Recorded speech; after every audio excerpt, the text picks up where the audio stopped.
হরে কৃষ্ণ, রাধে রাধে। কিভাবে মৃত্যুকে জয় করবেন, এর দ্বিতীয় অধ্যায়। সত্যের অনুকরণ। সুখদেব গোস্বামী বললেন, হে রাজন, বহু পুত্র সমন্বিত তার পরিবারের লালন পালন করার জন্য নানা রকম জঘন্য পাপকর্মে লিপ্ত হয়ে তার 88 বৎসর দীর্ঘ আয়ু অতিক্রান্ত হয়েছিল। বৃদ্ধ অজামিলের 10টি পুত্র ছিল। তার মধ্যে সর্বকনিষ্ঠ পুত্রটির নাম ছিল নারায়ণ। যেহেতু নারায়ণ ছিল তার পুত্রদের মধ্যে সর্বকনিষ্ঠ, তাই সে পিতামাতার অত্যন্ত প্রিয় ছিল। পিতামাতার স্নেহ। অজামিল অত্যন্ত পাপী ছিল, কারণ 88 বছর বয়স হওয়া সত্ত্বেও তার একটি অত্যন্ত ছোট পুত্র ছিল। বৈদিক সংস্কৃতিতে 50 বছর বয়সে গৃহত্যাগ করার নির্দেশ দেওয়া হয়েছে। তখন আর গৃহে থেকে সন্ততি উৎপাদনের কার্যে লিপ্ত থাকা উচিত নয়। 25 বছর থেকে 45 বছর অথবা বড়জোর 50 বছর বয়স পর্যন্ত বৈধ পত্নীর সঙ্গ করার অনুমতি দেওয়া হয়েছে। তারপর মৈথুন আকাঙ্ক্ষা পরিত্যাগ করে গৃহত্যাগ করে বানপ্রস্থ আশ্রম এবং তারপর যথাযথভাবে সন্ন্যাস আশ্রম গ্রহণ করা উচিত। অজামিল কিন্তু বেশ্যার সঙ্গ প্রভাবে তথাকথিত গৃহস্থ জীবনেই তার সমস্ত ব্রাহ্মণোচিত্ত গুণ ও সংস্কৃতি হারিয়ে মহাপাপীতে পরিণত হয়েছিল। যখন বেশ্যার সঙ্গে অজামিলের সাক্ষাৎ হয়, তখন অজামিলের বয়স ছিল 20। পরে সে বেশ্যার সঙ্গ করে 10টি সন্তান উৎপাদন করেছিল। 90 বছর বয়সে তার মৃত্যু আসন্ন হয়েছিল। সে সময়ে তার অধিকাংশ সন্তান বড় হয়ে গিয়েছিল। তাই সর্বকনিষ্ঠ শিশু নারায়ণ পিতামাতার অত্যন্ত প্রিয় ছিল এবং বৃদ্ধ অজামিল সেই শিশুপুত্রটির প্রতি অত্যন্ত আসক্ত ছিল। শিশুদের মৃদু হাস্য পিতামাতা এবং আত্মীয় স্বজনদের দৃষ্টি আকর্ষণ করে। যখন শিশু অস্পষ্টভাবে মধুরভাষী কথা বলতে শুরু করে, তা দেখে পিতামাতা অত্যন্ত আনন্দিত হন। যদি এ আনন্দ না থাকে, তবে স্নেহবশবর্তী হয়ে পিতামাতার শিশুকে লালন পালন করা সম্ভব নয়। এমনকি পশুদের মধ্যে বাচ্চাদের প্রতি পিতামাতার স্নেহ হচ্ছে স্বাভাবিক। কানপুরে যে রুমে আমরা ছিলাম, সে রুমে এক সময়ে এক বানর তার বাচ্চার সঙ্গে এসেছিল। এক জানলার শিক দিয়ে বাচ্চা বানরটা সেই রুমে প্রবেশ করার চেষ্টা করছিল। তা দেখে মা বানর মানসিকভাবে বিপর্যস্ত হয়েছিল। দুশ্চিন্তায় সে পাগলের মতো হয়েছিল। কোনো না কোনোভাবে যখন আমরা সেই বাচ্চা বানরকে শিক দিয়ে বাইরে ঠেলে দিলাম, সঙ্গে সঙ্গে মা বানর এসে তার বাচ্চাকে আলিঙ্গন করে দূরে নিয়ে গেল। মা এবং তার শিশুদের মধ্যে যে সম্পর্ক মানব সমাজে, তা খুবই প্রশংসনীয়। কিন্তু আমরা দেখতে পাই যে এমনকি পশুদের মধ্যেও এই সম্পর্ক দৃশ্যমান হয়। তাই এটা একটা বিশেষ গুণ নয়, বরং এটা হচ্ছে প্রকৃতির নিয়ম। যতক্ষণ পর্যন্ত মায়ের সঙ্গে শিশুর স্নেহময় সম্পর্কে যুক্ত থাকা না হয়, শিশুদের বড় হয়ে ওঠা সম্ভব নয়। মাতা পিতার এই স্নেহ স্বাভাবিক এবং আবশ্যকীয়, কিন্তু এই স্নেহের মাধ্যমে আধ্যাত্মিক স্তরে উন্নতি লাভ করা যায় না। লম্পট অজামিলের চরিত্র খুবই নিন্দনীয় হওয়া সত্ত্বেও সে তার কনিষ্ঠ পুত্রের প্রতি বিশেষভাবে আসক্ত ছিল। যদিও তার বয়স ছিল 90, সে তার শিশুসুলভ কার্যকলাপ দেখে আনন্দিত হয়েছিল, ঠিক যেভাবে নন্দ মহারাজ এবং মা যশোদা কৃষ্ণের শিশুসুলভ কার্যকলাপ দেখে আনন্দিত হতেন। আধ্যাত্মিক সম্পর্ক এবং বিচিত্রতা। এই জগতে পিতামাতার স্নেহ হচ্ছে চিৎ জগতে পিতামাতার স্নেহের বিকৃত প্রতিফলন। চিৎ জগতে এই স্নেহ শুদ্ধভাবে বিরাজমান। জগতে যা কিছু উদ্ভূত হয়, অপ্রাকৃত পরম সত্যের সঙ্গে তা সম্পর্কযুক্ত। বেদান্ত সূত্রে বলা হয়েছে, জন্মাদর্শ যত পরম সত্য থেকে প্রত্যেক বস্তুর উদ্ভব। যদি শিশু এবং পিতামাতার মধ্যে ভালোবাসার সম্পর্ক চিৎজগতে না থাকে, তবে তার অস্তিত্ব এই জগতে বিদ্যমান থাকা সম্ভব নয়।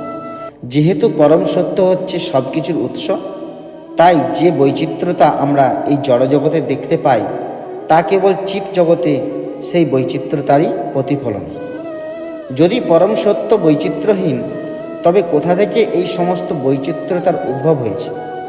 না, পরম সত্য নিরাকার নয় বা বৈচিত্র্যহীন নয়। তবুও কিছু লোক আছে যাদের বলা হয় মায়াবাদী। তারা এই জড়জগতের অসম্পূর্ণ বৈচিত্র্যতাকে নিয়ে হতাশগ্রস্ত হয়, কেননা তারা মনে করে যে চিৎজগৎ হচ্ছে নিরাকার এবং বৈচিত্র্যহীন, অতএব নির্বিশেষ। সেই নির্বিশেষবাদীরা মনে করে যে তারা হচ্ছে ব্রহ্ম বা আত্মা, কিন্তু তারা জানে না যে ব্রহ্মজ্যোতির মধ্যে অসংখ্য লোক আছে। তারা মনে করে যে ব্রহ্মজ্যোতি স্বয়ং হচ্ছে সব কিছু। নিরীশ্বরবাদীদের বৈকুণ্ঠ লোক সম্বন্ধে কোনো ধারণা নেই এবং তাদের এই অসম্পূর্ণ জ্ঞানের জন্য তাদের আবার এই জড়জগতে ফিরে আসতে হয়। শ্রীমদ্ ভাগবতে বলা হয়েছে, নির্বিশেষবাদীরা পরম পদ লাভ করার জন্য কঠোর তপস্যা এবং কৃচ্ছ সাধনের পন্থা অবলম্বন করে নিজেদের মুক্ত বলে মনে করতে পারে, কিন্তু ভগবানের শ্রীপাদপদ্মে প্রীতি না থাকার তাদের বুদ্ধি অবিশুদ্ধ। তারা তাদের কল্পিত পরম পদ থেকে অধঃপতিত হয়, কারণ তারা আপনার শ্রীপাদপদ্মকে অনাদর করেছে। অপ্রাকৃত রূপ এবং অপ্রাকৃত লীলা। নির্বিশেষবাদী দার্শনিকেরা জড়জগতের কার্যকলাপ এবং চিন্ময় জগতের কার্যকলাপের মধ্যে পার্থক্য নিরূপণ করতে অক্ষম। তাছাড়া তারা জাগতিক রূপ এবং অপ্রাকৃত রূপের মধ্যেও পার্থক্য নিরূপণ করতে পারে না। তারা দৃঢ়ভাবে বিশ্বাস করে যে ভগবানের শরীর থেকে নির্গত চিন্ময় জ্যোতি অথবা নির্বিশেষ ব্রহ্মজ্যোতি হচ্ছে পরম সত্য। ভুলবশত মায়াবাদীরা মনে করে যে যেভাবে আমরা এই জড়জগতে একটা জড়দেহ ধারণ করি, তেমনি ভগবান যখন আবির্ভূত হন তখন তিনি একটা জড়দেহ ধারণ করেন। এই প্রকার চিন্তাধারা হচ্ছে নির্বিশেষবাদী অথবা মায়াবাদী দর্শন। ভগবানের একটা রূপ আছে, কিন্তু তা আমাদের মতো জাগতিক নয়। তার রূপ হচ্ছে সৎ চিৎ আনন্দময়, অর্থাৎ নিত্যপূর্ণ আনন্দময়, পূর্ণ জ্ঞানময়। যিনি শ্রীকৃষ্ণের অপ্রাকৃত রূপকে উপলব্ধি করতে পারেন, তিনি সিদ্ধি লাভ করেন। ভগবদ্গীতায় ভগবান শ্রীকৃষ্ণ বলেছেন, যখন আমি অবতীর্ণ হই, আমি জাগতিক শরীর গ্রহণ করি না। আমার জন্ম এবং কর্ম সম্পূর্ণরূপে দিব্য। যিনি যথার্থভাবে এটি উপলব্ধি করেন, তিনি অবশ্যই মুক্তি লাভ করেন। কৃষ্ণ নিজেকে একটা আদর্শ শিশুরূপে মাতা যশোদার সামনে প্রদর্শন করেছিলেন, কিন্তু মা যশোদা যখন তাকে মাখন দিতেন না, তখন তিনি সব কিছু ভেঙে দিতেন। এমন মনে হয় যে তার মাখনের আবশ্যকতা রয়েছে।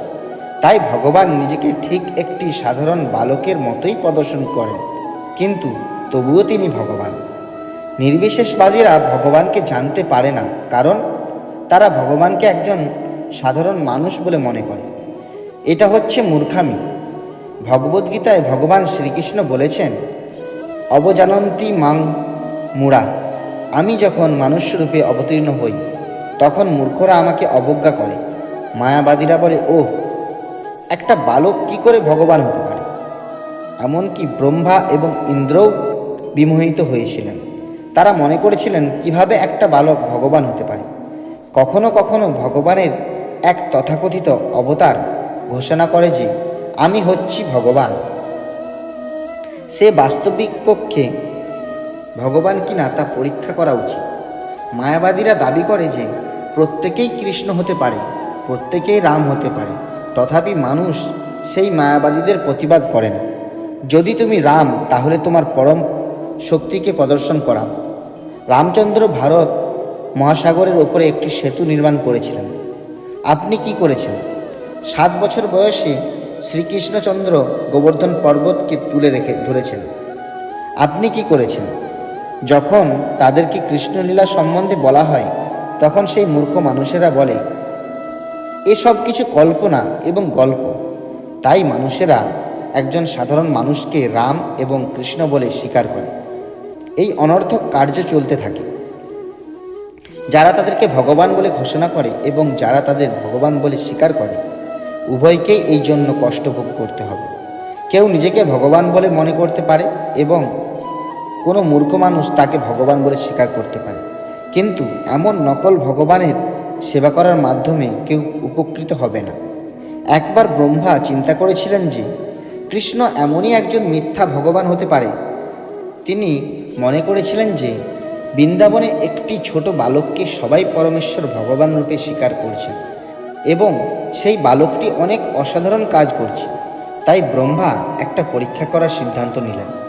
তিনি কৃষ্ণের সমস্ত গোবৎস এবং গোপসখাদের অপহরণ করেছিলেন এবং লুকিয়ে রেখেছিলেন। 1 বছর পরে ব্রহ্মা যখন বৃন্দাবনে ফিরে আসলেন এবং সেখানে একই গোবৎস এবং গোপসখাদের দর্শন করেছিলেন, তখন তিনি বুঝতে পেরেছিলেন যে কৃষ্ণ তার অসীম শক্তির মাধ্যমে নিজেকে গোপ শিশু এবং গোবৎস রূপে প্রকাশিত করেছেন। শিশুদের মায়েরাও বুঝতে পারেননি যে তাদের পুত্রেরা হচ্ছে কৃষ্ণের প্রকাশ। তারা বুঝতে পারলেন না যে সন্ধ্যার সময় যখন শিশুরা বাড়িতে ফিরে আসত, সেই শিশুদের প্রতি তাদের স্নেহ কেন বর্ধিত হতো। অন্তিমে ব্রহ্মা কৃষ্ণের শরণাপন্ন হয়ে তার মহিমা কীর্তন করে সুন্দর সুন্দর প্রার্থনা রচনা করলেন। তেমনি যখন কৃষ্ণ তার বাবা নন্দ মহারাজকে বললেন যে ইন্দ্রের উদ্দেশ্যে যজ্ঞ করার কোনো প্রয়োজনীয়তা নেই, কেননা তিনি পরমেশ্বর ভগবানের অধীনস্থ, তা শুনে ইন্দ্র ক্রোধ প্রকাশ করলেন।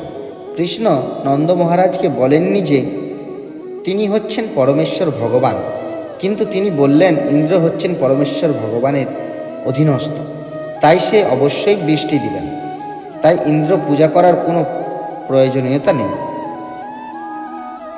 যখন ইন্দ্রের উদ্দেশ্যে যজ্ঞ বন্ধ করা হলো, তখনই তিনি অত্যন্ত ক্রুদ্ধ হলেন এবং বৃন্দাবনবাসীকে দণ্ড দেওয়ার উদ্দেশ্যে 7 দিন ধরে বৃন্দাবনে প্রবলভাবে বাড়ি বর্ষণ করলেন। বৃষ্টি এত প্রবল ছিল যে বৃন্দাবন সম্পূর্ণভাবে জলে প্লাবিত হল। কিন্তু 7 বছরের বালক কৃষ্ণ গোবর্ধন পর্বতকে তুলে ধরলেন এবং পশুদের সহ এই পর্বতের নিচে আশ্রয় নেওয়ার জন্য সমস্ত বৃন্দাবনবাসীকে ডাকলেন। বৃন্দাবনবাসীদের রক্ষা করার জন্য শ্রীকৃষ্ণ ক্ষুধা, তৃষ্ণা এবং নিজের সমস্ত সুখ পরিত্যাগ করে 1 সপ্তাহ ধরে গোবর্ধনকে ধারণ করেছিলেন। পরে ইন্দ্র বুঝতে পেরেছিলেন যে কৃষ্ণ হচ্ছেন পরমেশ্বর ভগবান। এভাবে শ্রীমদ্ ভাগবতে সতর্ক করে দেওয়া হয়েছে যে এমনকি ব্রহ্মা এবং ইন্দ্র আদি মহান পুরুষেরাও কখনো কখনো কৃষ্ণের বহিরঙ্গা শক্তি মায়ার দ্বারা বিমোহিত হন। তখন আমাদের কথা আর কি বলার আছে। তাই ভগবান কখনো কখনো নিজেকে ভগবান রূপে প্রদর্শন করেন এবং কখনো কখনো মানুষ রূপে প্রদর্শন করেন, কিন্তু মূর্খ নির্বিশেষবাদীরা তার লীলাকে মিথ্যা বা কাল্পনিক বলে মনে করে, অগ্রাহ্য করে। তারা শাস্ত্র বিশ্বাস করে না অথবা অর্ধকুকুটির ন্যায় প্রয়োগ করে, নিজের ইচ্ছানুযায়ী ব্যাখ্যা রচনা করে। একবার একজন একটি মুরগি রেখেছিল যেটি প্রতিদিন একটি করে সোনার ডিম দিত। সেই মূর্খ মানুষটি চিন্তা করে দেখল এটা খুবই লাভদায়ক, কিন্তু ওকে খেতে দেওয়া হচ্ছে খুবই ব্যয় সাপেক্ষ। এটা ভালো হবে যে তার মাথাটাকে কেটে দিলে খাওয়ার সমস্ত খরচা থেকে বাঁচতে পারা যাবে, পরে বিনা খরচে ডিম পাবে। নির্বিশেষবাদীরা শাস্ত্রকে এইভাবে গ্রহণ করে। তারা মনে করে যে এটা হচ্ছে ভালো নয়, এটা অসুবিধাজনক, আমাদের উচিত এই অংশটিকে কেটে দেওয়া। যখন কৃষ্ণ বলেন সর্বত্র আমাকে দর্শন করা উচিত, তখন মূর্খ মায়াবাদীরা মনে করে যে ইহা গ্রহণীয়, কিন্তু যখন তিনি বলেন সব কিছু পরিত্যাগ করে আমার শরণাগত হও, তখন তারা একমত নয়। তারা যেটা সুবিধাজনক সেটা গ্রহণ করে এবং যেটা অসুবিধাজনক সেটা বর্জন করে, কিন্তু আচার্যরা শাস্ত্রকে এভাবে বিকৃত করেন না। কৃষ্ণ যখন ভগবদ্গীতায় বলেছিলেন, তখন অর্জুন বলেছিলেন, আপনি যা কিছু বলেছেন আমি তার সব কিছু গ্রহণ করছি। ভগবান পূর্ণ জ্ঞানময়। বেদান্ত সূত্রকে সমস্ত বৈদিক সাহিত্যের সর্বোচ্চ প্রমাণিক জ্ঞানরূপে গ্রহণ করা হয় এবং বেদান্ত সূত্রে বলা হয়েছে জন্মাদস্য যত। ভগবান হচ্ছেন সব কিছুর আদি উৎস। এর অর্থ খুবই সুস্পষ্ট, ব্যাখ্যা করার কোনো প্রয়োজনীয়তা নেই। এই জড়জগতে সব কিছু ভগবান থেকে উদ্ভূত হয়েছে, ঠিক যেভাবে মায়ের গর্ভ থেকে একটি শিশুর জন্ম হয়। জন্মদস্য যত, সৃষ্টি থেকে শুরু করে প্রলয় পর্যন্ত সব কিছুর উৎস হচ্ছেন ভগবান। ভগবান হচ্ছেন সব কিছুর সৃষ্টি, স্থিতি এবং পালনকর্তা। ভগবানের লক্ষণগুলি কী কী? শ্রীমদ্ ভাগবতে বলা হয়েছে, পরমেশ্বর ভগবান প্রত্যক্ষ ও পরোক্ষভাবে সব কিছু সম্বন্ধে অবগত। তিনি হচ্ছেন পরমাত্মা। যেহেতু তিনি পূর্ণ, তাই তিনি সব কিছু সম্বন্ধে অবগত। আমরা হচ্ছি আত্মা, অর্থাৎ চিন্ময় স্ফুলিঙ্গ। এই চিন্ময় স্ফুলিঙ্গ যখন মাতৃগর্ভে আশ্রয় গ্রহণ করে, তখন এক শরীর ধারণ করে। তার অর্থ, শরীর এবং শরীর সম্বন্ধীয় সমস্ত কার্যকলাপের উৎস হচ্ছে এই চিন্ময় স্ফুলিঙ্গ। যদিও এই শরীর আমাদের শক্তি থেকে উৎপন্ন হয়েছে, তবুও কিভাবে শিরা সৃষ্টি হয়েছে বা কিভাবে হাড় সৃষ্টি হয়েছে তা আমরা জানি না। যেহেতু আমরা জানি না, তাই আমরা ভগবান নই। কিন্তু কৃষ্ণ এই সব কিছু জানেন। এটা হচ্ছে ভগবান শ্রীকৃষ্ণের লক্ষণ। তিনি সব কিছু সম্বন্ধে অবগত। ভগবদ্গীতায় তিনি বলেছেন, পরমেশ্বর রূপে তিনি অতীত, বর্তমান এবং ভবিষ্যৎ সম্বন্ধে সম্পূর্ণরূপে অবগত। শ্রী গুরুদেবের থেকে জ্ঞান গ্রহণ করার মাধ্যমে আমরা ভগবান সম্বন্ধে অবগত হই।